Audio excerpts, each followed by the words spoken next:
My name is Emily, age 44, and I'm employed as a TV broadcaster. Alongside me is my husband Tom, also 44, who manages a photography studio. Our journey began in high school, where we became each other's first and only significant other. The path to marriage was natural, as if destiny had woven our lives together seamlessly. At 25, tragedy struck when I lost my parents in an accident. In the aftermath, Tom's unwavering support was a lifeline, solidifying his place as not just a husband but a familial anchor. Post-nuptials, Tom relocated to my childhood home, a sanctuary left behind by my parents, where I found solace in our shared space. Our union bore fruit with the arrival of our son, bringing immense joy into our lives.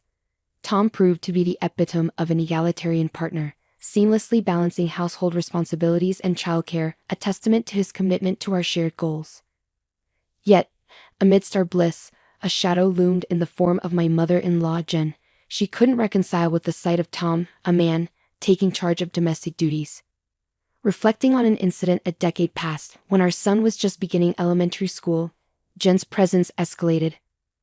With the transition from nursery to elementary school came logistical challenges, prompting us to rely on her assistance in ferrying our son home. Her frequent visits coincided with her husband Steve's retirement, affording them both ample free time. Jen, a staunch traditionalist, had embraced the role of homemaker while Steve was less inclined towards household chores. Whenever Tom found himself in the kitchen, effortlessly whipping up meals, Jen's disapproval lingered audibly in muttered phrases like, "A man's place isn't in the kitchen," or nostalgic remarks about how their generation wouldn't conceive of such occurrences. Upon my initial visit to their home, Jen wasted no time in expressing her expectation for me to relinquish my career aspirations, firmly rooted in her belief that women should prioritize homemaking. My role as a glamorous broadcaster seemed to irk her, contrasting sharply with her worldview. Yet Tom, who had witnessed my passion for broadcasting since our high school days, remained steadfast in his support for my ambitions. Likewise, I championed his pursuit of photography, and our symbiotic collaboration felt organic and effortless. Navigating the challenges of nursery school proved to be a joint effort, but the transition to elementary school brought unexpected hurdles, particularly with after-school care proving less accommodating. This compelled us to lean on Jen's assistance more heavily. As she began to frequent our home, her critiques of household tasks became a common refrain. Despite Tom's nonchalant responses defending our division of labor, Jen persisted in voicing her disapproval, often behind my back. Yet, recognizing her invaluable help, I chose to endure her comments in silence, opting not to engage in confrontation. Despite her traditional values, Jen had a surprising affinity for modern conveniences. Proudly brandishing her smartphone, she boasted of being the sole owner among her peers, reveling in the ease of access it provided. "I'm ahead of the curve," she proclaimed, enthusiastically exploring the internet for various purposes. "Look at how simple it is to do things now," she remarked, advocating for the adoption of convenient tools. Embracing the digital age, she efficiently utilized online platforms for tasks like restaurant reservations and service bookings. However, Jen's embrace of modernity seemed selective when it came to our family's shopping habits. Disapproving of our reliance on a delivery service for weekly grocery orders, she voiced her dissent with comments like, "You should handle the shopping yourself," and lamented the perceived wastefulness of delivery fees. Yet, her tune changed upon discovering the option to order groceries online. Encouraging me to embrace this newfound convenience, she eagerly advocated for the abandonment of outdated paper forms, highlighting the benefits of digital shopping.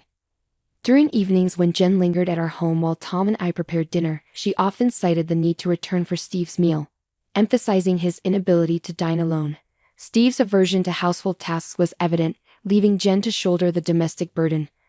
Curious about Tom's contrasting approach, I once questioned him about his cooperative attitude towards chores, given his upbringing. Tom's response shed light on his determination to avoid the same complaints his mother had voiced about his father's lack of involvement. It was a lesson learned through observation of negative patterns. Jen's frustration with her husband's reluctance to contribute to household chores was palpable, contrasting with her bemusement at her son's willingness to pitch in. Perplexed by her seemingly contradictory stance, I suspected that Jen found solace in airing grievances, prompting me to maintain a cautious distance. Little did I know at the time, Jen's mounting frustrations would eventually lead her to take drastic actions, such as selling our house without consent, revealing the depths of her desperation. That summer brought an exciting opportunity when my company extended an invitation for a 2-month business trip abroad to cover a sports broadcast at the World Championship. It was a rare chance that felt like the culmination of my hard work and dedication. Recognizing the significance of this opportunity, I turned to Tom for guidance. Amidst his own commitments, he expressed uncertainty about managing both work and caring for our son John. It was then that Jen, who had been quietly listening, stepped in with an offer to assist. Despite lingering reservations from past encounters, the absence of alternative options left me with little choice but to entrust John's care to Jen. While considering the option of having Tom and John stay with Tom's parents, we realized the logistical challenges of commuting to school from their location. Ultimately, we settled on the arrangement of Jen staying at our home during weekdays to provide care for John. With this plan in motion, I embarked on my business trip, fully immersing myself in the sportscasting work and achieving significant strides in my career. Exhausted and relieved to be back in the U.S., I trudged towards my home on a weekday afternoon, burdened by the weight of my suitcase. As I approached the entrance, I was met by Jen, who seemed oddly eager. Prepared to express my gratitude for her assistance during my absence, I was blindsided by her unexpected declaration. "This house sold for $300,000, so I'm taking the full amount." Stunned, I struggled to process her words. "Our house?" I questioned incredulously, hoping for some clarification. With a gleam in her eyes, Jen affirmed, "Yes, this house. Well, actually, we don't technically own it." Her sudden backtrack only added to my confusion, prompting me to question the authenticity of her claim. However, Jen dismissed my doubts with laughter, insisting on the validity of her statement and brandishing the registration certificate as evidence. As she stood there, arms crossed and seemingly victorious, I realized that reasoning with her would be futile. Deciding to change tactics, I attempted to redirect the conversation. "Let's set that aside for a moment. Why are you selling it?" I inquired, hoping for some semblance of explanation. With a nonchalant air, Jen declared, "What belongs to the wife belongs to the husband, and therefore to me. I'm using it to build a new house." Her rationale, though flawed, hinted at a deeper agenda, leaving me grappling with a sense of disbelief and betrayal. As Jen's words echoed in the air, her bloodshot eyes filled me with a creeping sense of unease. The notion of a new house, one that belonged to both my husband and me, suddenly seemed tainted with a sinister undertone. Her resolve was palpable as she outlined her intentions, driven by a misguided sense of obligation to shield Tom from household chores. "I've raised him not to engage in such tasks, and I won't allow him to do so in the future," she declared with unwavering conviction. As the pieces of the puzzle fell into place, it became clear that Jen's perception of Tom's role in our household had been distorted from the beginning. A simple act of solidarity, when Tom had insisted on sharing household responsibilities shortly after our marriage, had been misconstrued by Jen. In her eyes, Tom's willingness to contribute was a mere reflection of his residence in my house, rather than a genuine commitment to shared responsibilities. The concept of a working couple collaborating on household duties simply did not register in her worldview. Delving deeper into the situation, I discovered the underlying financial strain plaguing Jen and Steve following Steve's retirement. With his pension falling short, expectations and job opportunities scarce, they found themselves grappling with the daunting prospect of maintaining their rented apartment. It was this sense of desperation that drove them to resort to such unthinkable measures. "No. This house isn't mine, and Tom thinks it's normal to do housework," I asserted, attempting to counter Jen's accusations. Yet, before I could elaborate further, Jen dismissed my words as lies, adamantly refusing to entertain any alternative interpretation. Desperate for clarity amidst the chaos, I redirected the conversation towards practical details. "Where did you sell it?" I inquired, hoping to gain insight into the situation. Jen confirmed my suspicions, revealing that she had engaged an online evaluation real estate agent, AA Real Estate, to facilitate the sale. With minimal effort, the necessary documents were submitted, and the transaction proceeded seamlessly. "It's a convenient world, isn't it?" she remarked with a hint of satisfaction. As the details emerged, it became apparent that Jen had acted impulsively, swayed by the assurances of the real estate agent. The allure of a lucrative offer, coupled with the buyer's eagerness for a property in our area, had seemingly convinced her of the transaction's merits, selling a 20-year-old house for $300,000. "I found a good real estate, didn't I?" she boasted proudly, oblivious to the turmoil her actions had caused. As I delved into my investigation, I came across a website for the real estate company that appeared legitimate. Attempting to confirm the validity of the sale, I dialed their number, only to be met with silence on the other end. Seeking clarification from Jen regarding her involvement, I demanded to know if she had physically visited the real estate company's address. Her response was dismissive, claiming that such visits were unnecessary in today's digital age. Determined to uncover the truth, I issued a firm ultimatum: visit the address in person the following day, or our discussion would cease. To my astonishment, Jen's tearful call the next day confirmed my worst fears. The purported real estate company was nowhere to be found. In its place stood a derelict wooden structure devoid of life. Despite the gravity of the situation, I couldn't help but burst into laughter at Jen's folly. Upon her return, Jen confessed to her misguided actions. Fueled by a misplaced sense of opportunity upon discovering the house registration certificate in my name during my absence, she had enlisted the services of the real estate agent. Their shameless assurances, coupled with Jen's naivety, led her to believe that the sale was legitimate, even without actual ownership. In her eagerness to seize what she perceived as an opportunity, she had unwittingly fallen prey to deception, providing the agent with all the requested documents without hesitation. Upon discovering a potential buyer, the fraudulent real estate agents demanded a deposit, half of their commission fee, amounting to $4,800, equivalent to half of the $9,600 commission promised for the $300,000 sale. Concerned of the gravity of the situation, I promptly contacted the authorities to report the scam. 2 officers were dispatched to our home to investigate the matter further. To our dismay, the police officers revealed that such internet fraud, masquerading as legitimate real estate agents, had become increasingly prevalent. Their modus operandi involved offering free property valuations, soliciting official documents from unsuspecting victims, introducing a fictitious buyer, and then absconding with a hefty fee. It was a cunning scheme that preyed on the vulnerabilities of individuals seeking to sell their properties. With the proliferation of vacant houses and the ease of fabricating addresses for document delivery, such fraudulent activities had surged in recent times.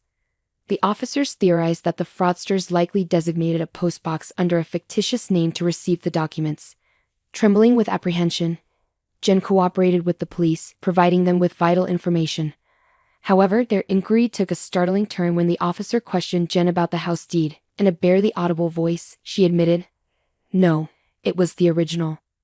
The revelation left the officer visibly astounded, underscoring the severity of the situation and the extent of Jen's unwitting participation in the scam. As the police officer turned to me for clarification, I calmly denied any involvement in requesting the deposit. "No, I didn't ask for that," I stated plainly. Despite Jen's visibly distressed state, the officer seemed to lean towards trusting my account over hers. "She says she didn't ask for it. Selling things on your own isn't advisable, madame." "This situation is outrageous," he admonished, casting a disapproving glance at Jen, who remained silent, her lip bitten in remorse. Turning his attention back to Jen, the officer probed further about the deed registration. "You sent a copy, right?" Her barely audible response, "No, it was the original," left the officer even more incredulous. His dismay evident, he exchanged a glance with me, silently acknowledging the gravity of the situation. Sensing the need for resolution, the officer inquired about filing a theft report.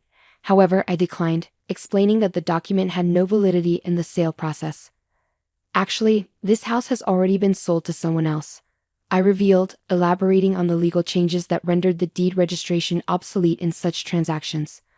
While I cherished the deed as a memento of my parents' legacy, its practical significance had diminished over time. With this revelation, the reality of the situation began to sink in, leaving Jen with a heavy sense of regret. As the reality of the situation began to dawn on Jen, she realized her misunderstanding regarding the deed and its implications. In her mind, the presence of the deed signified ongoing ownership of the house. Unaware that its significance had diminished in the sale process orchestrated by the fraudsters, faced with embarrassment and frustration, she turned her gaze towards me with a hint of resentment, questioning why I hadn't sold the house myself. Her muttered words stung, insinuating that my career choices had led to our current predicament. Meeting her gaze with a calm resolve, I explained the true reason behind the sale: Tom's ambition to pursue his dream photography business. With insufficient funds to kickstart his venture, we had made the difficult decision to part with our cherished family home, selling it to an acquaintance and subsequently renting it back. As I recounted the series of events, Jen's demeanor shifted, her shoulders slumping in defeat. Her tearful outburst laid bare the deeper frustrations plaguing her own life, revealing the stark contrast between her own marital struggles and our united front. As she lamented her husband's perceived shortcomings, her grievances poured forth unabated, leaving the police officer at a loss for words as he struggled to navigate the emotional turmoil unfolding before him. Despite filing a fraud report, the perpetrators remained elusive, evading capture for over a decade, leaving little hope for the recovery of the lost funds. In the wake of the ordeal, Steve's trust in Jen waned, prompting him to assume full control over their finances. Stripped of any financial autonomy, Jen found herself relegated to seeking Steve's approval for even the most basic expenses, a restriction she found suffocating and frustrating. As she grappled with the consequences of her actions, Jen turned to Tom for solace, only to be met with a reminder of her own culpability. Bereft of disposable income, she sought employment through senior job listings, eventually finding fulfillment in teaching the elderly how to navigate modern technology. Despite her own struggles, Jen's empathetic approach endeared her to her students, earning her respect for her ability to relate to their challenges and patiently guide them through the intricacies of smartphone usage. Though her circumstances had shifted dramatically, Jen found solace in her newfound role, finding purpose in helping others navigate the digital age. Steve, driven perhaps by his pride, found senior roles unfulfilling and promptly resigned, leaving him without a source of income. Meanwhile, Jen's schedule has become increasingly hectic, often leaving him to tend to household chores as she attends to her commitments. Surprisingly, Steve has discovered a newfound passion for cooking and is honing his skills in the kitchen. The dynamics in Tom's parents' household have shifted dramatically, yet both individuals seem to have found a sense of satisfaction in their new roles. In my own journey, following a successful overseas business trip, I've ascended the career ladder and now serve as the anchor for the evening news. Tom's photography studio is thriving, and together, we've accumulated enough savings to contemplate repurchasing and renovating the family home. We remain grateful to our acquaintance who allowed us to retain ownership of the house despite the distressing ordeal we endured. Ultimately, the situation proved beneficial for Tom's parents.